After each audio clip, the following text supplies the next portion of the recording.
Build a highly profitable real estate machine with explosive, exponential growth that works harder for you than you work for it, while living a life by design. Breakthroughs are all around you, but you don't see them until now. Join Jason Williford here at the Ultimate Real Estate Machine as he converses with highly respected and world-renowned experts from inside and outside the real estate industry. You'll discover proven business, marketing, and sales strategies that transform you into the most trusted, dominant, and influential expert in your market, the preeminent agent. Each episode brings you one step closer to the highly profitable and fulfilling real estate business that you've been longing for. Here's your host, Jason Williford. We have an amazing episode today. One of my biggest mentors, he was a mentor of mine before he even knew who I was. He is known as Napoleon Hill from Think and Grow Rich, the author of that book. He's known as his last protege. His book, The Closers, has sold over 12 million copies, and they quit counting over 25 years ago. He's personally worked with fellow sales legends like Zig Ziglar, Earl Nightingale, J. Douglas Edwards, Napoleon Hill, William Penpatrick, and many other sales giants and legends. He's one of the most famous, most popular, and powerful sales trainers in the world. Ben now writes, publishes, and produces The Closers, a series of books, audios, and videos that is considered the foundation of professional selling. If you're looking to optimize your presentations, your selling systems, your team's appointment closing ratios, your marketing, his timeless principles with over 50 years experience in belly-to-belly, face-to-face sales, you have to listen to this episode. Another thing, if it is your goal to attract more agents to join your team or to grow your downline for profit sharing or revenue sharing, at age 25, he was also the president of the world's largest direct sales and network marketing company. And without further ado, welcome to the Ultimate Real Estate Machine podcast there, Mr. Ben. How you doing? I'm fine, Jason. Thank you for having me on. If you want to go on with that introduction, I love hearing about myself. So just go ahead. as long as you want. Hey, I can keep going. And the funny thing is, and you most likely, you probably don't remember this call because it was 21 years ago. But that is the first time that I received your book, The Closers. And your book, it changed my life, period. It changed my life. I started out selling 100% commission sales, vacation ownership. I started out in an off-site in Atlanta, Georgia, which you're selling $30,000 vacation packages with pictures on the wall, people are just coming in there to get their free gifts. And that's your job to turn them into a client within 90 minutes. Then went on to sell in Destin, Florida at an on-site. Before that, I sold at an on-site in Smoky Mountains, Tennessee. And that book changed my life. Then later on, went to work back then it was the second largest remodeling company in America. I learned a lot of great things from some legendary salespeople that you know as well. Hugh Harris, Rodney Webb, Scott Alsop, just to name a couple of those guys. And I could go on and on and on. So I was blessed to work in organizations like that, that are very, very fast-paced, disciplined sales forces. But what I was getting back at is the phone call from 21 years ago, because in your book, you signed my book. And I can't remember if it was a card in my book or if it was just your phone number in there. But I called the phone number thinking there's no way he is going to answer. There it is right there. It's in every book. And here's what happened, Ben. And I've never mentioned this to you because I was kind of afraid to mention it to you. What happened was when I was living in Destin, Florida, my vernacular, I started using the word dude a lot. And it was just stuck in my mind. And honestly, I'd already had like a beer or two. I was young back then. I was 22, 23 years old. So I tried calling the number. I was even reading the book while I was sitting where I was sitting. But you were like, hey, you got onto me. Stop calling me dude. And that is what magnificent mentors do. They don't always tell you what you want to hear. They tell you what you need to hear. And for years, I'm not perfect. I make mistakes. I'm an open and real person. So sometimes I probably say things maybe I shouldn't say, but I do try to watch what I say. And that's one of the areas that I can thank you for that. Let me ask you, I know where you live and I know where you're from originally, but could you tell the listeners about where you're from originally, where you live now, and a little bit about your family life? Sure. I was born in Springfield, Massachusetts, so I'm fond of saying that I was born a Yankee, but raised a Southerner by the grace of God. My emotional home, although I haven't lived there in years, is Atlanta, Georgia, and right outside the front gate of Eastlake Country Club. And that remains my home, although I've lived in California now, I guess, since 65 or since 67, whatever that is, 50 plus years ago. But when I think of home, I go right back to Eastlake Drive, and that's home. Where I'm from, Atlanta. Yep. I've never asked you this. What took you to California? I won a national sales contest, and second place was Rolls Royce. Zig won that. First prize was a mystery prize. When I flew to California to find out what it was presidency of the company, Holiday Magic Cosmetics. And I asked him, why? I asked Bill Patrick, why was that a mystery prize? He said, in case somebody won it that I didn't like, then I would have changed the prize, I guess. So that moved me to Marin County, San Rafael, California, to take on that job. And one thing's led to another, and I've just never left.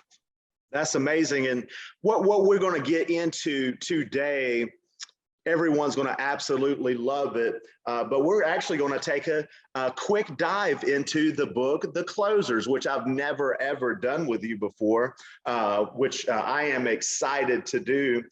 Which is what I'm also doing with this podcast here is that's why it's named the same exact thing as the book, The Ultimate Real Estate Machine. So this podcast is building a machine within your real estate business that works harder and harder and harder for you versus you having to work harder and harder for it. And obviously, when you have a streamlined, predictable sales system in place, that's one of the components that'll make it to where the system works harder and harder and harder for you versus you working for it.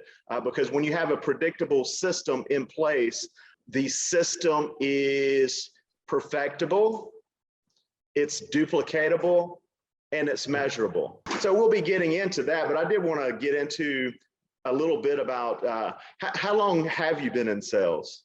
I don't remember when I wasn't. I won a bicycle at age 10, selling more Krispy Kreme donuts in Atlanta than any other kid. And it sort of clicked in that if you talk to people, which I did anyway, I was the neighborhood nuisance. I was always chatting with people. I discovered that at age 10, that if you talk to people and had something to offer them, I didn't make any money selling donuts for a charity. It was, by the way, that golden dome on the Georgia State Capitol, that was gold from Dahlonega, Georgia, paid for by the Krispy Kreme and other charities. Really? Sure I never knew that. Yeah. So every time it pops up on the news and in the backdrop, I see the golden dome. I tell Gigi, do you know who helped put? Yes, I know the Krispy Kreme story. So wow, that could be a whole nother podcast on marketing and Krispy Kreme, because obviously since I was a little boy, 4 or 5 years old, I can't remember the first memory, but that is such a signature piece of Atlanta, that Golden Dome. And I never knew that about Krispy Kreme was the one that made that happen. one of them. I'm sure there were a lot of people raising money, but we raised money to mine the gold, put it on wagons, and bring it down from Dahlonega, Georgia, and do whatever they do and turn it into a paint or whatever. And that's how the Golden Dome got there, thanks to Wow. me selling Krispy Kreme donuts. So You're 10 the is one your answer. responsible for all of that.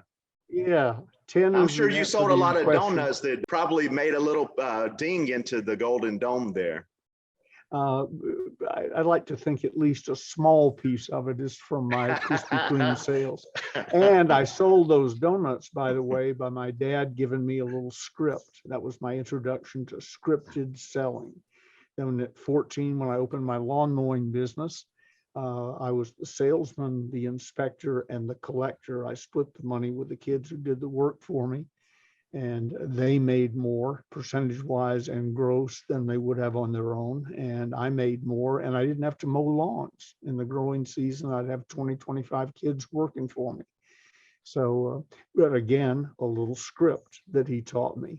So I was sort of set up and ready to become a professional salesman when it happened. And I went to work for Davison's, Macy's in Atlanta, Davison's, and was their number one salesman and their youngest salesperson, pardon me, and their youngest buyer in their then 100-year history. I was a buyer at 19 before I was old enough legally to sign an order. So wow. I wonder what the average age of a buyer for a department store is. I would think probably 25 or so, maybe, or a little older. Yeah, I was in with adults. I was the kid. It was cute. I was the only. If you went there on a Jewish holiday, the store was run by a young white Baptist high school graduate named Ben Gay. All the Jews had gone to celebrate their holiday, and the adult, which was primarily the executive team at Macy's or Davison's.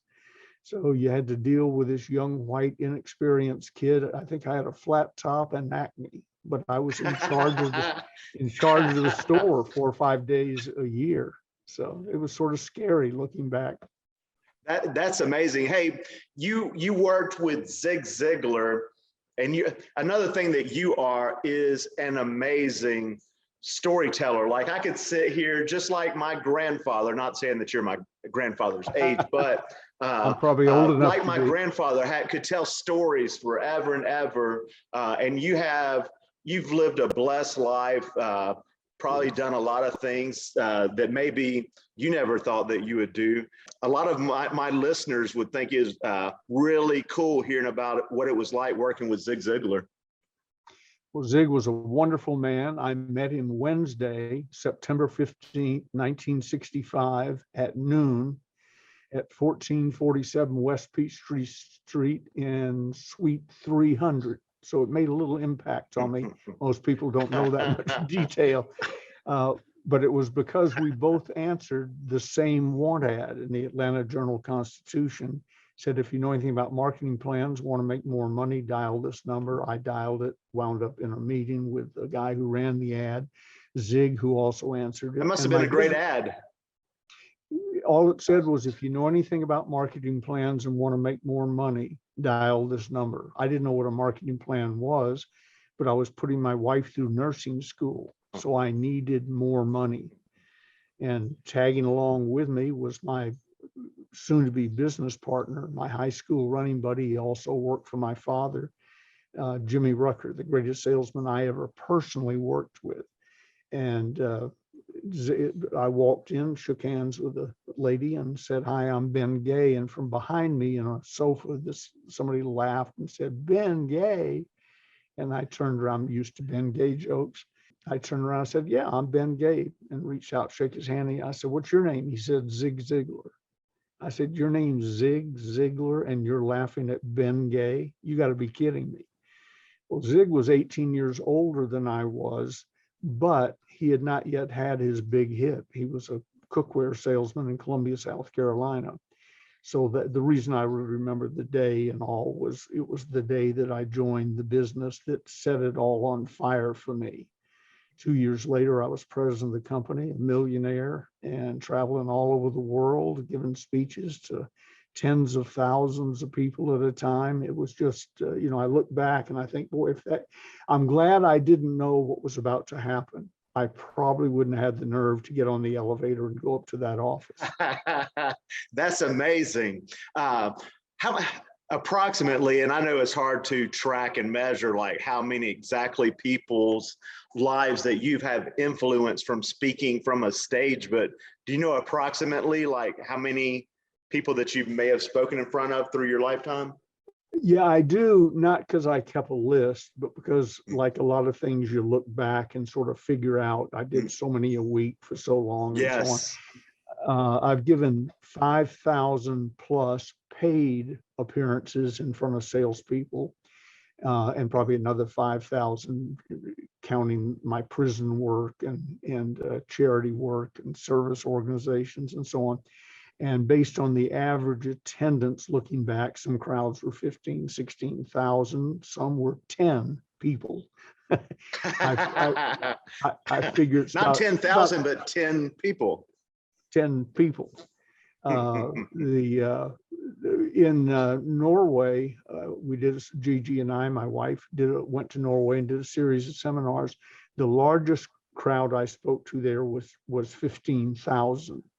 And then they said, would you mind speaking to, it wasn't on the schedule, to the Oslo Chamber of Commerce. Maybe it was the junior chamber, whatever. And I said, sure, I'm an easygoing guy. I walked in to this room, having within the last 24 hours spoken to 15,000 people live for 4 or 5 hours, I'm guessing. And I walk in, there's 10 people sitting there around a horseshoe table. My heart almost stopped. 15,000 people, Jason, I'm more comfortable in front of a group that size than I am with a small group in my own living room. 10 people. And here's the reason. If you mess up in front of 10 or 15,000 people, there's still enough people in there who thought what you said was funny to save safety you. in numbers. Yeah. If you bomb in front of 10 people, you can hear the clock on the wall ticking. It's just when I have you and them. Yeah, the feeling. Oh, yes, sir. So, how did it feel to speak in front of 15,000 people? I said, perfectly natural. Ask me about the 10 at the Chamber of Commerce in Oslo. So that's very interesting. Totally up. My estimate is about 2.5 million people live. Wow. Not counting Zooms and television and so on. And has that primarily been like entrepreneurs, salespeople? Yeah, if there's a common denominator, they're either selling or want to have a better life, personal improvement. We set a hand in starting the modern personal development business when I opened Leadership Dynamics Institute, the forerunner to EST and the Forum and LifeSpring and probably 1,000 others now, but when we started it, it was the only one. And so, that's the common denominator. Yeah, and actually, my instinct is no matter why you came to the meeting, I want to get you in selling. So, love it.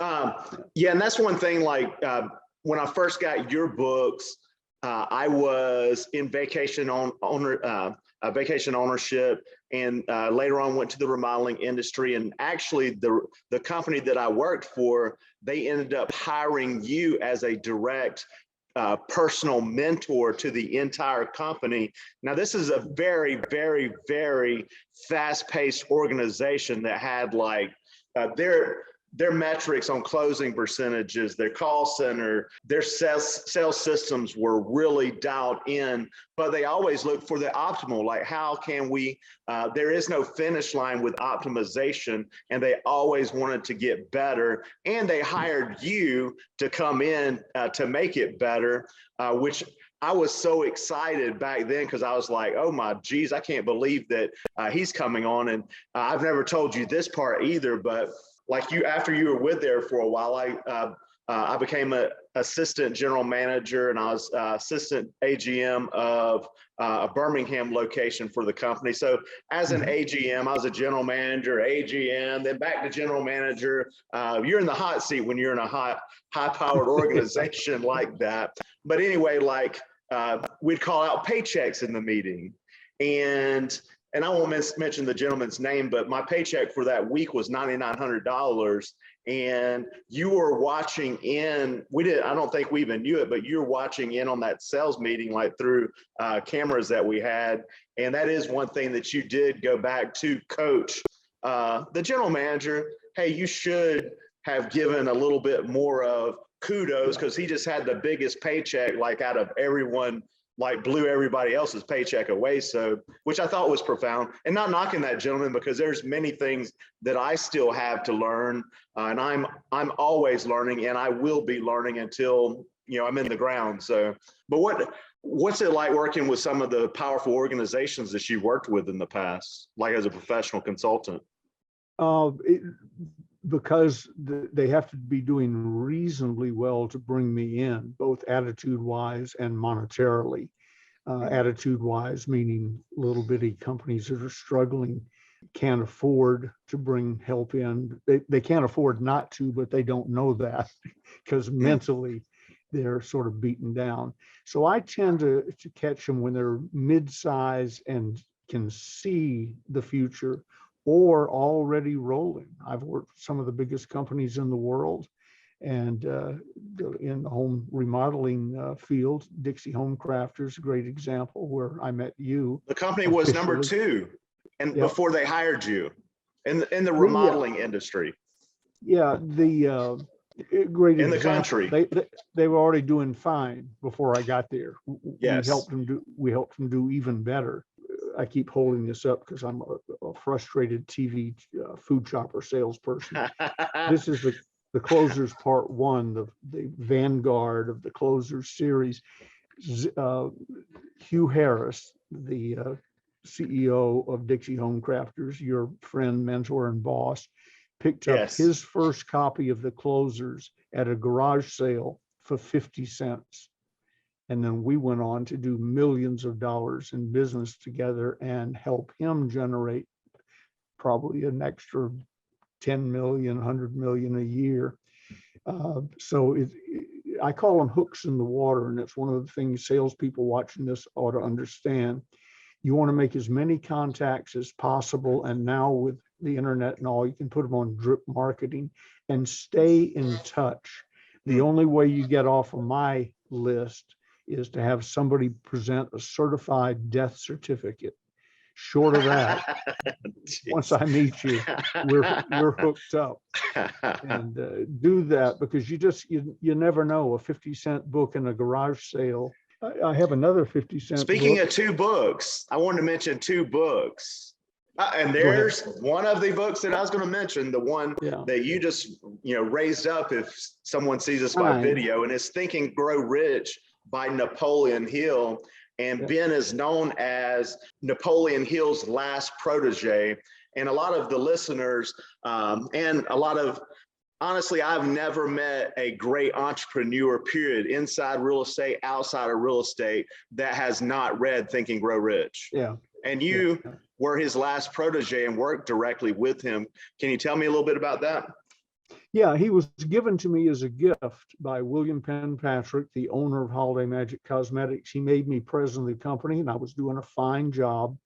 But I think in boosting sales dramatically, I think there must have been times when I was 25, when Bill looked at me and thought, oh, I wonder if I got the right guy in the right place, or I wonder if he had trouble if he'd come tell me, fear of losing his job. So one day, Dr. Napoleon Hill was in the office giving Bill an award. I didn't even know Dr. Hill was in the office. I'd never met him, but he was back in Bill's office presenting this award. Dr. Hill had named Bill Patrick one of the 5 greatest living Americans, or something like that, named him as such in a book. And apparently, while walking down the hall from the back of the office to the front of the building where my office was, he said to Dr. Hill, I've got a young man doing a great, I heard all this secondhand, but got a young man doing a great job, but I wonder sometimes if he needs, an older, somebody a little more wizened to help him along. And he might be afraid to say something to me. I really wasn't, but I should have been, I guess. I was so young and full of myself, I didn't sometimes realize when I was in over my head. So between Me the too. back of the building, front of the building, he told Dr. Hill he'd pay him $50,000 to be my friend. We didn't use mentor and coach back then. And Dr. Hill was biologically old enough to be my great grandfather. I was 25, he was 84 when we met. Wow. So they made the deal, and Bill knocked on my door, opened it, this little old man standing there. And so being a Southern gentleman, I hopped up and ran around my desk and said, hi, I'm Ben Gay. And Bill looked at me like I was a space alien. He said, Ben, this is Dr. Napoleon Hill. Well, I'd never seen him as an adult older man. I'd only seen the pictures with the high collar and, when he was probably in his late 20s, early 30s. So I didn't recognize him. So I said, Dr. Hill, my pleasure. He said, call me Nappy. And the first fight we had began. I never called him Nappy. I never even told anybody about that till after he was dead 2.5 years later. And because I believe— Out of respect, huh? Yeah, he's 84 and Yes. doctor of something, and it had one of the best selling books in the world. They used to say second only to the Bible. Wow. That's Dr. Hill, if you ask me. What was third? The Closers? Oh, we're not even close. Yeah, Think and Grow Rich. The last figure I heard, and I don't know, the last figure I heard was 110 million. I suspect it's Wow. way beyond that now. We're at 10.5 million when we quit counting 25 years ago. Wow. So we're junior league. It's a big deal in the publishing business, but junior league to Think and Grow Rich. Yes, sir. I imagine in sales books it is. One thing I was going to let me see here. I had a really good question for you, because you're famous, obviously, for talking the talk and walking the walk. And that's one thing about the real estate industry, being in past industries before. Before I got into this industry, like I have one of my great friends, his wife, and she's a great friend as well. And this was like back in 2001, one of the top real estate agents in the Panhandle, young lady named Sylvia Madriaga. And boy, talking about sales, she knew what to do and still does. She's a hammer, a great woman. But my perception before getting into real estate is that everybody is like Sylvia, and the industry has to have the most highly trained salespeople like in the world. And I've been in great organizations, in great industries, as you know. I was trained by the best, period, like in the industries that I've been in my humble opinion. But that's one thing, when I got into real estate, it didn't take long to find out that there's actually very little to no real sales training. And why is the failure rate over 80% that first year real estate agents don't make it into the second year? And another stat is the amount of income that the average real estate agent only nets around $22,000, $23,000 a year. And so if every brand says that we have the best training on the planet, that just cannot be true, because those stats wouldn't be like that. What I wanted to do is take a little quick dive into the closers to expose the industry on some of the powerful things within your book. And really, I'm going to hit on about 5 pages. I don't even remember how many pages that the book is, but we'll hit about on 5 pages. And it honestly would be, in my humble opinion, silly for someone to not go out and get your book after talking about what we're about to talk about here. And one of the things that I wanted to get into, if it's okay with you, is even early on in the book, page 4, it talks about the different types of closers, because you have order takers, you have salespeople, you have closers, and you have master closers. Would you give us a quick example of each, starting out with order taker? Like, what is an order taker to you in sales? You can dress them up and disguise them a little bit where you almost think they're salespeople, but order taking never rises far above, would you like fries with that? The person behind the counter at McDonald's is an order taker. You're selling a commodity. People want it. It's usually low cost, and they walk in and take it, order it. And the salesperson, the order taker, says, "Oh, I'm a salesperson now." If there's the slightest challenge to that simple concept, give me that one, give me that car, give me this, whatever, then it requires at least a salesperson to step in who understands the sales process. And when that doesn't go well, you better have a closer around. We used to have a system at Holiday Magic. There were those of us doing very well, and those who were new, and those who refused to learn. And they'd bring people to the meeting. And then at the end of the meeting, say, turn to the film said, turn to the person who brought you here and ask how you can get started in Holiday Magic. Then they're supposed to know a script and draw the circles that you do in multi-level marketing and ask for the close. Well, most of them didn't know how to do any of that. They had a rough idea, and they would raise their hand, which was a signal, can some other person in here who knows how to sell come over and help? And when we magical people showed up to help, after I became a closer, in the beginning I was horrible. When we came over, I remember I would stand at the table looking around thinking, why couldn't they do this? There's only about 6 sentences from the time I walk up to when they get out their checkbooks or credit cards. Surely to God, you can learn 6 sentences or 6 situations. People say people in selling say, I'll never learn a script. Well, you must not watch television or go to the movies or anything like that, because it's always said with disdain.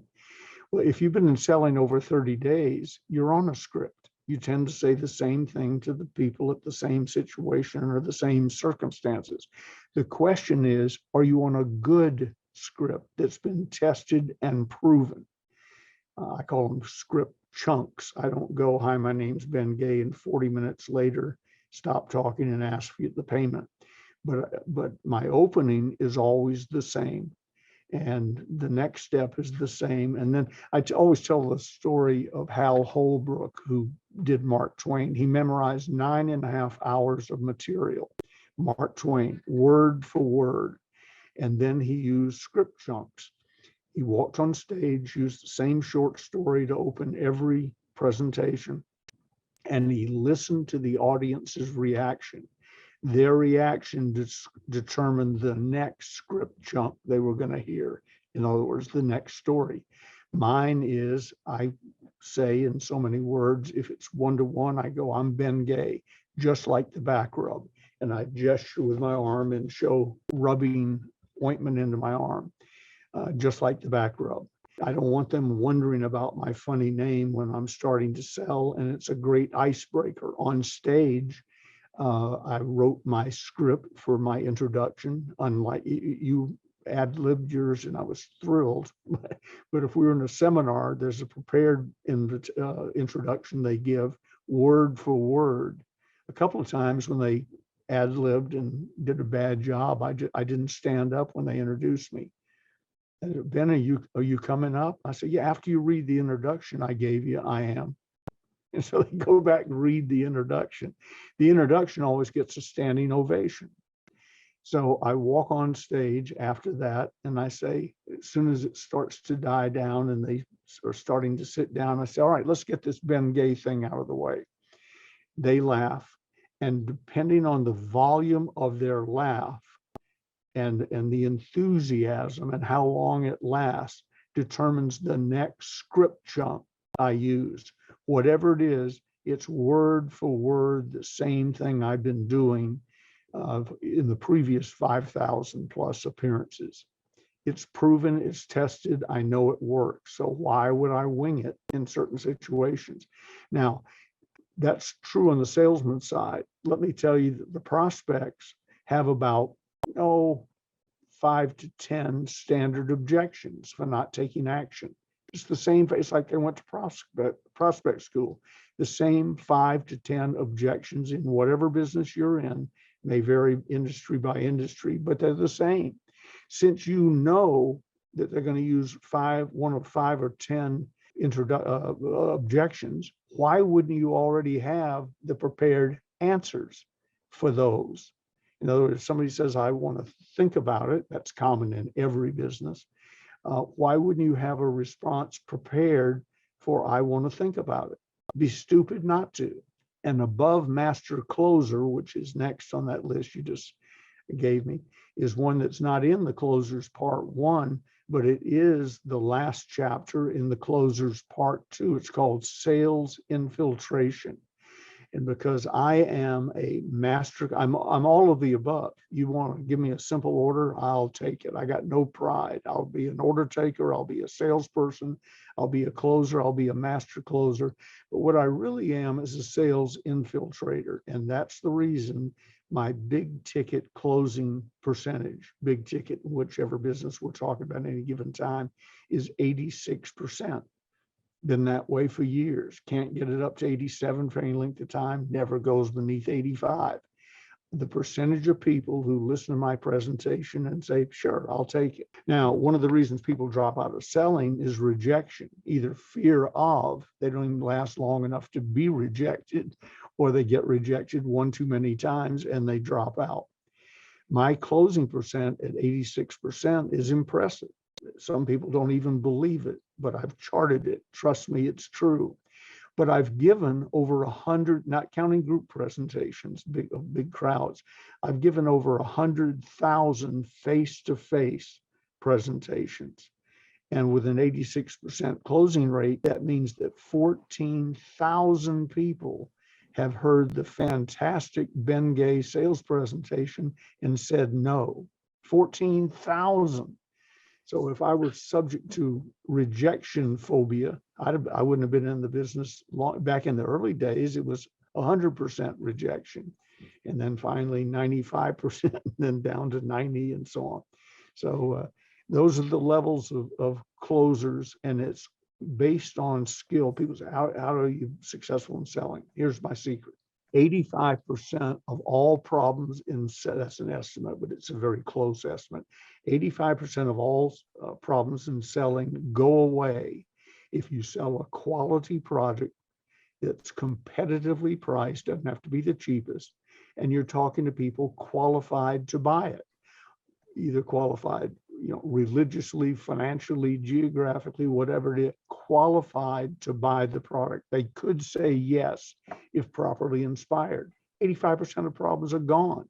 The other 15% is become a person of class, quality, substance, with the ability to tastefully project that without being obnoxious, and have your scripting down. Oh, and one other secret: come early, Amen. Stay late, work on weekends. Love that. And just to show how much of a professional that you are, I had a technical difficulty, and I'm sure you've had many of them while you've been on stage and teaching master classes, PowerPoints go out and whatever, et cetera, audio goes down, lights may go off. Tony Robbins tells a story about he's starting this big event, Unleash the Power Within, and the hotel they booked had a train that would go by, and they didn't know it because it's the first time at the event, but he had to pivot. So thank you for covering me. And you dug into, I could tell you were digging into the stuff that I wanted to dig into anyway, because I have, as you know, I have the show Agents on Fire TV show, and that's my job as their mentor, to be mentoring, coaching, and training them. As you know, you're one of my mentors of mentors that are going to be on the show as well. So that was one of the conversations that I had with them today, and it's just simple. Any fool can make things complex, but it takes a real genius to make things simple, is what Einstein said. And the simple piece of that is there's just safety in numbers. The more people that you talk to, the better chance that you're going to have. But as you go into the better qualified people that you're going to talk to, obviously, the better chance that you're going to have. One thing I did want to hit on really quick, because I don't think folks really know the difference, like in what is the difference in a salesperson and a closer, because it says in the book, and I'm paraphrasing quickly, is that, hey, that salesperson, they don't really study their profession. They don't go into any extent. They don't hire mentors, the greatest mentors. They don't read amazing books like The Closers and Think and Grow Rich. Everybody calls them a salesman. And unfortunately, they look into that mirror every single day and they know that they can do better. And that's what I hope this podcast does, is just, even if it changes one person's life and they draw a line in the sand and they say, hey, I'm tired of being where I'm at right now and I do want to get better. And then going into the closer. So that's when they step it up a notch, and for themselves, for their family, for their team, for everyone in their life, they step it up a notch and they become a closer. Can you go into, just briefly, for your time, not mine, the difference in that salesperson, the closer compared to the salesperson? How do you get to be a closer versus a salesman? Well, a closer understands that this is a profession. It's not a hobby. It's not something you drifted into. The high turnover in the early years of a realtor is a great example. People stay in the business and they don't, the average agent only sells 4.5 homes per year, the average. Yep. The realtors selling to them, buying from them, training them, et cetera. And what I've seen is, I go back to an office, whether it's a year later, 5 years later, a convention or whatever, the same superstars are still there. The industry's gone up and down. In the meantime, the economy's gone sideways. Yeah, but they're there. They're always there. The others have come and gone. Those are the people, salespeople, order takers, who drifted into real estate because they were a bored housewife and or a retired military person. And the wife got tired of vacuuming around and told him, go get a job. Most real estate offices, if there's more than 10 people in there, somewhere there's a retired lieutenant colonel and whatever, and they're just taking up time, reading the Wall Street Journal, waiting for their next pension check, and they don't take it as the profession that it is. Selling is not a hobby. It's not a joke. It's a profession. And it's people's biggest investment is what it is in real estate. Yeah, absolutely. The same with automobiles. Second biggest investment they make is a car, especially if it's a new one. And the same thing is true. People drift in, they have a car, so they figure they can go sell them. But when you go back to the agency a year later, the two old buffalo who were there before are still there doing fine. And everybody else has flipped over and gone on to something else, because they didn't treat it as a profession. I was asked not to come back to Holiday Magic meetings by my sponsor after about 6 months. I walked in one night, he said, Ben, I need to speak to you. I went over, what? I don't want you coming to the meetings anymore. I'll shorten the story, but the gist of it was, since you won't learn the scripts to invite somebody here, you don't bring anybody. Since you're here every night, 5 nights a week, people think you're doing well. Therefore, they raise their hand and call you over to their table to help them, but you haven't learned the closing scripts. Notice I've never asked you to give the meeting from the front of the room. And because I know you don't know that. Wow, him mentoring you at that time, what a monumental moment for you at that time in your life. Bill Dempsey, I'll never forget him. I will always thank him. And I said, all right, well, let's be clear. I can't afford not to come to the meetings. But you do raise an interesting point. I'm not making any money.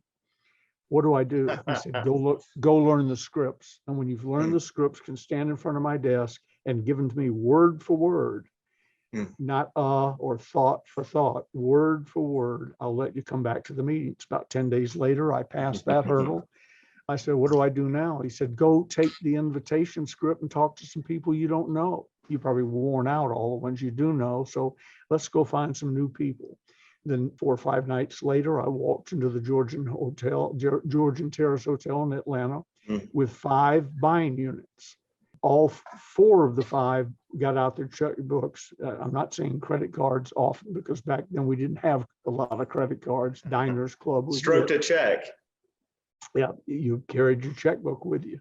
And 4 of the 5 gave me checks.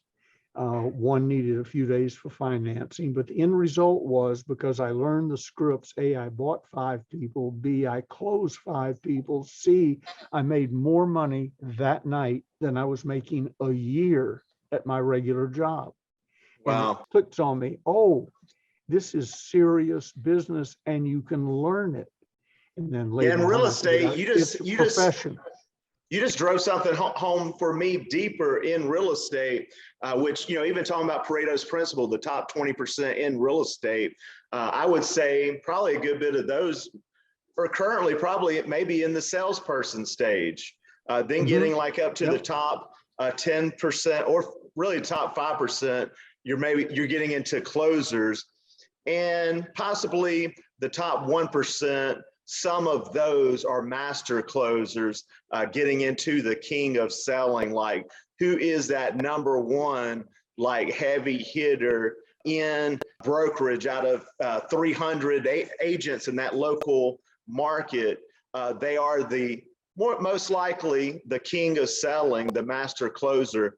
What's that person look like to you? Who is that one that just shines above everyone else in the sales floor? Because that's the mecca. That's where everyone, if you're listening to this call, the good thing is you don't have to stay stuck. You don't have to stay stuck where you're at. If you're a salesperson, you can change that really quick. You can change that in 1 week, really, because we can even go back to Hugh Harris. He has a craziest darn story of when he started with that company that he was about to go bankrupt. And that was his story. And I've told it many a times, but he was determined, disciplined, that I'm not going to do that. He locked himself in a basement for like a week or 2 weeks. I can't remember the time frame. And that's what he did with a video recorder, with audio, obviously, his scripts, his presentation, his kits. And that's what he did, was practice, drill, and rehearse over and over and over and over and over again for hours and hours and hours and hours for every single day, because he didn't want to be stuck anymore in his life. And he may have already been I think he was probably even a closer before then. But what do the successful do that the average do, or even the above average do? They do things that other people aren't willing to do. And absolutely, Hugh is a master closer without a freaking doubt. So what does that person look like to you that is the master closer? Well, the master closer knows his product or service backwards and forwards. He knows the sales process. I'll say he rather than he, she, knows the selling process backwards and forwards, knows his scripts, knows his presentations, and therefore is comfortable. People say, are you nervous when I go on stage? Are you nervous in front of a crowd? I said, I couldn't be more comfortable. But yeah, I was given a talk one day and I was thinking about something else, not the whole time, but briefly. And there was a point in the presentation where I would go to the front of the stage, put my toes in shoes, literally over the edge of the stage. I want to get as close to the audience as I could. And I would hold my hand up to make a point. I was so comfortable in that scripted presentation that one day, in front of couple thousand people, as best I recall, I saw my hand go up, felt my toes over the stage, and said to myself, tune back in, you're nearing the end, because that was right at the end. My mouth was doing the presentation while I was thinking about something else. You got to be that comfortable in your skin.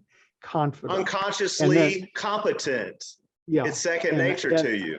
And I know that they're going to buy, and they do 86% of the time.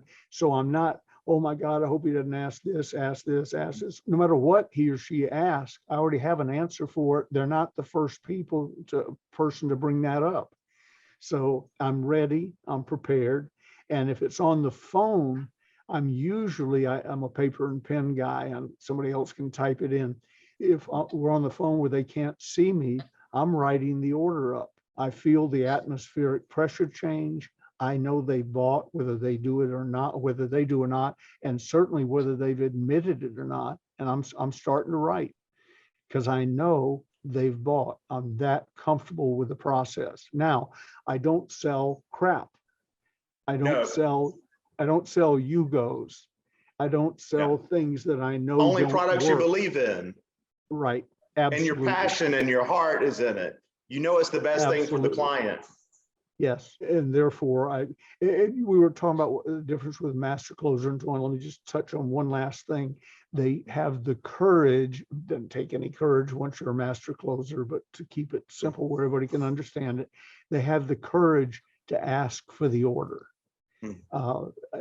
Maybes, I'll think about it, will send you to your salesperson's grave.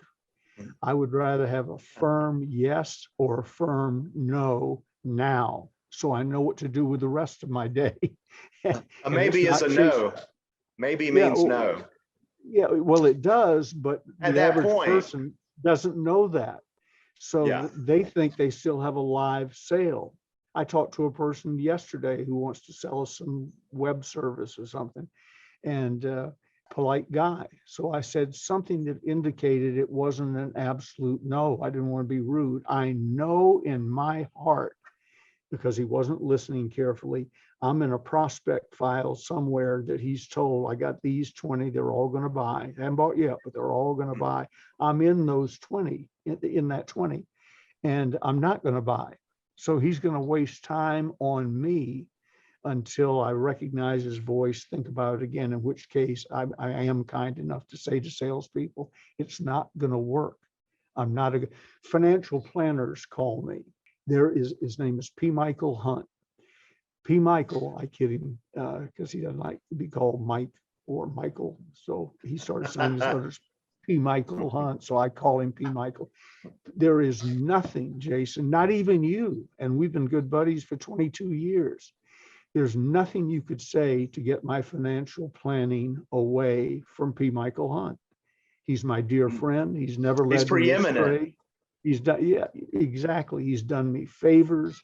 He was my friend at a period in my life when nobody else was. And so there's just nothing. So if you're coming at me and you're a financial planner, listen carefully, because I'll tell you, not a chance. Don't put me in your maybe file. It's never. And that goes back to my book, The Ultimate Real Estate Machine with Jay Abraham. And chapter number 4 is the preeminent agent. And once you've earned their business and proved yourself, your systems, your product, your services to the client, and you over deliver and under promise, that's preeminence, being the number one most trusted go-to expert. You don't have to sell anymore. They just come to you. They want to work with you. They know you're the best. And I appreciate all of your time. Unfortunately, I know your time is super duper valuable and it's expensive, but well worth the value, because your book here, I mean, I'm looking around. I live on the beach in Miami Beach. Like I can look out my window in South Beach and see the ocean. I wouldn't, and I haven't arrived by any stretch, but I would not be here where how far I've gotten today without the closers. I wanted to, and just a quick example, because I want, hopefully the listeners go out and get the book, because I just want to whet their appetite really quick. Things I wanted to get into. We only got into one page of the book. But, things I wanted to get into is like characteristics of the closers. One of my favorite chapters or subsections within a chapter is the 15 most common objections and 45 ways to overcome the 15 most common objections. And you going back to earlier, stating that maybe, when I was younger, and I think a lot of salespeople think that I want to think about it. I want to sleep on it. I will get back around to you. I'm not ready right now. I'm still interviewing other agents for the job of listing my home. They buy into that, and there's one of two people that are going to be sold. And really, it's either you or them. And really, if you have a wonderful services in real estate, if your presentations are not dialed in, you are honestly doing, through preeminence, the definition of preeminence, you're doing them a disservice by not doing everything that you can. Because the truth is, and we already talked about it, is there's so many fly-by-nights in real estate. The fact is the consumer, per Business Wire in 2018, they did a study that only 11% of consumers trust real estate agents, being that 89% of consumers do not trust real estate agents. And how do you get better? You're just always, you become a master closer. You become a closer first, then you become a master closer. You take care of people, you service people, you go above and beyond, you're preeminent. So I do appreciate your time, but also you can't buy in to, they're basically telling me when they give objections like that, hey, you just haven't gave me enough information yet for me to say yes. In a masterful presentation, and I'm going back to, a saying that was right on the wall of the remodeling company that I worked at, and it said, and it was there every day. You've seen it coming into the sales meeting, and the saying was, the close is the obvious conclusion to a masterful presentation. And here's the deal, and even Rodney Webb, that you probably know as well, someone asked him in one of the meetings, they asked him, and I was blessed to be able to work directly under Rodney. He was my sales manager at the time. He hadn't moved up the chain to vice president and all that stuff of the company yet. So I spoke to him every day. And he's amazing at what he does. But somebody asked him in a meeting one time, hey, Rodney, do you think you're one of the best closers in the world, in the country, and in the remodeling industry? He said, hey, I don't even think I'm one of the best closers in Atlanta. And he said, the reason why is because of the masterful presentation that I have, that everybody buys it when I'm done.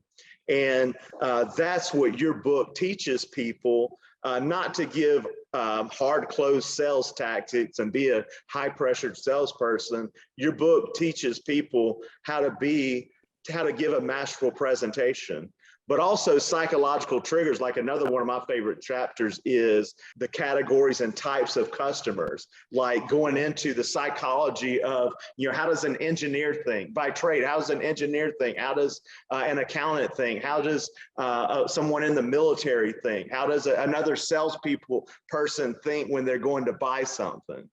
So you can help them, so you can serve them. I wanted to ask you one more question. And my question for you is, when you started training these master courses and, being on stage and all that, do you still give them, or have you sunset in that part of your career? No, we're COVID, whatever we're calling it this week, cut into the ability for people to come to a seminar, but I still do, about to do again, took about a year off because of the flu, do 2 public speaking events a year, public speaking being the trigger for success in selling and life and so on. Crucial. I taught people builders at San Quentin for 5 years and at the Lompoc Federal Penitentiary for 6 years. Crazy. And my secret breakthrough in every case was public speaking. if I could get them to speak in public, I could build their confidence, the confidence they could take with them into selling, laying bricks, or, whatever. So it's a confidence trigger. So yeah, I still teach public speaking twice a year, 50 people per class maximum. And as far as teaching selling, I've gotten out of the promotion business. I let other people promote it, and they pay me my standard fee and keep all the rest. Had a guy in Orlando not too long ago do a seminar. I got my 9,500. He made over 200,000 selling tickets. So Amazing. everybody thought It even says it in your Bengay. book. It says this in your book, The Closers. It says that pink elephant in the room. And when you see the pink elephant in the room, you handle the pink elephant in the room. And my current psychology is I'm thinking that, hey, listeners may be like, oh, there's a pink elephant that guy, he's trying to promote Bengay. And I am, because I know that you change, and there's a pink elephant. I'm calling it out. Absolutely. I'm promoting your events, your books, because it's changed my life. We talked about that. And if it changes just one person's life, hopefully this episode and you being on Agents on Fire, the TV show, hopefully it changes many lives. That's when I almost died last year. That became my simple personal mission statement is, hey, that I want to positively impact 10 million or more lives directly or indirectly. I could be at your event and I'm not there, with or without seeking recognition.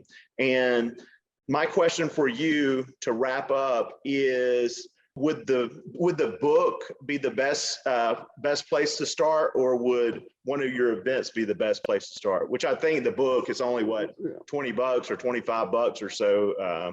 And you can read that if you really want to change your life and you really want to step out from being a salesperson, or even step from a closer to being a master closer, for $25. And you could read that book really in 2 days. Now you'd want to read it over and over again. Yeah, that book stayed in my briefcase for about 8 years. Got to revert back to sections in it. Here's your answer to your question. Get the closers parts 1 and 2. And I know you're going to across the bottom, we'll tell them where to get it, but get closers 1 and 2. I've written 24 books on selling and success. Wow. But if you read, I didn't know that you wrote 24 of them.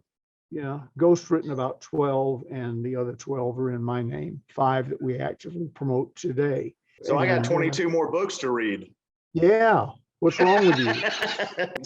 you in the Ghost written one, we have a saying, if you're in selling, you've probably read a Bengay book, whether you realize it or not. We're referring to those other 12 that yes. I'm and a lot of the sales trainers today that have read their book. And I love to, I'm just like that. I give credit where credit's due. And I say, hey, this came from this person. A lot of people don't. They'll talk about your stuff and make it like it's theirs. You know what I'm saying? Yeah. Where can they go to get your book? They can go, if it's not stripped across the bottom, this is my high-tech thing. It's on cardboard. I printed it out myself. They can go to this one down here on the bottom, stores.ebay.com/Ronzoni, RONZONE books, all one word, of course. And the advantage in going there, this is my website up there. You're welcome to go if you want, but the advantage in going here to Ronzoni Books is they sell my material for less than I sell it for, and they pay the shipping. So that would be a clever thing to do.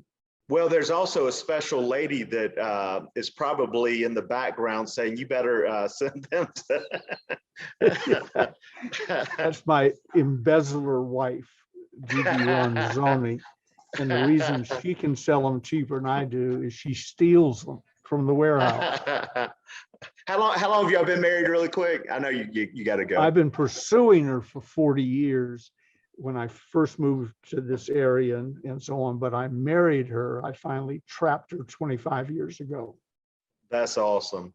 Well, hey, Mr. Ben, I sure do appreciate you being on the legendary Ben Gay III. Thank you so much. Thank you, sir. It's an honor and a pleasure anytime. That's it for this episode of The Ultimate Real Estate Machine. May your real estate machine be extremely rewarding, fulfilling, and life-changing for you and all the people that you impact. Claim those skyrocketing results that you demand from your real estate business. Subscribe to the show for more content like this at ultimaterealestatemachine.thepodcast.com. And don't forget to leave a positive rating. Thank you for joining us. See you on the next episode.